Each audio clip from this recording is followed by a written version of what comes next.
আজকে থেকে প্রায় 4014 বছর আগের কথা। আজকে থেকে যখন আমরা লেকচার দিচ্ছি, এখন থেকে প্রায় 4014 বছর আগের কথা, মানে প্রায় 4000 বছর আগের কথা। হিসেবটা মেলানো হয়েছে এভাবে যে ঈসা আলাইহিসসালাম এবং মুহাম্মদ সাল্লাল্লাহু আলাইহি ওয়াসাল্লামের যে উম্মত, এর মধ্যে ডিস্টেন্স ছিল 570 বছরের মতো। আবার মুহাম্মদ সাল্লাল্লাহু আলাইহি ওয়াসাল্লামের উম্মতের 1444 বছর চলে গেছে, এটা কাউন্ট করা যায়। আর এর আগে ঈসা আলাইহিসসালাম থেকে ইব্রাহিম আলাইহিসসালামের ডিস্টেন্সটা হচ্ছে 2000 বছর। এই ক্যালকুলেশন করলে বোঝা যাচ্ছে যে প্রায় 4000 বছর আগের কথা, বা 4014 বছর আগের কথা। গল্প শুনতে আমাদের ভালো লাগে তো নাকি?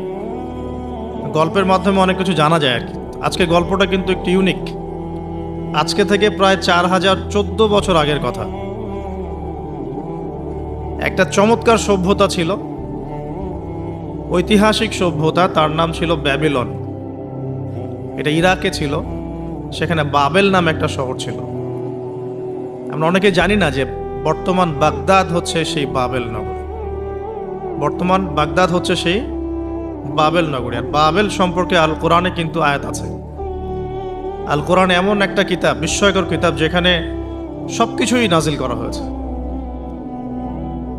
তো আল্লাহ পাক সূরা কাহফে তো বলেছেন, ওয়ালাকাদ সাররাফনা ফি হাযাল কুরআন লিন-নাসি মিন কুল্লি মাসাল। আমি এই কোরআনে মানব জাতির জন্য প্রত্যেকটা বিষয়কেই ব্যাখ্যা করেছি।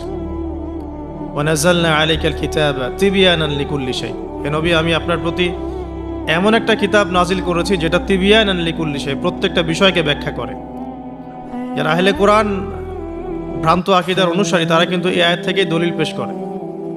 কোরআন তো তিবয়ানান লিকুল্লি শাই, প্রত্যেকটা বিষয়ের ব্যাখ্যা। তার নতুন করে হাদিসের কি প্রয়োজন আছে? এটা আমাদের আলোচনার টপিক না, আমরা ওদিকে যাচ্ছি না। তো আল্লাহ পাক কোরআনে কিন্তু বাবেল নগরীর কথা বলেছেন। সূরাতুল বাকারার 101-2 আয়াতগুলোতে আছে। এই বাবেল নগরী তৎকালীন সময়ে জাদুবিদ্যার একটা আকড়া ছিল আর কি। এর আগে আমরা জানি সুলাইমান আলাইহিস সালামের সময় ওই হারুত আর মারুত দুজন ফেরেশতাকে দিয়ে মানুষকে পরীক্ষা করা হয়েছিল। এই ঘটনাটা সূরা বাকারার 101-2 আয়াতগুলোর মধ্যে আছে, দেখে নিয়েন। আমি রেফারেন্সগুলো বলে দিলাম। এখানে এই বাবেল নগরীর কথাটা আছে, ঠিক আছে? এই নগরীতে প্রায় 4014 বছর আগে একটা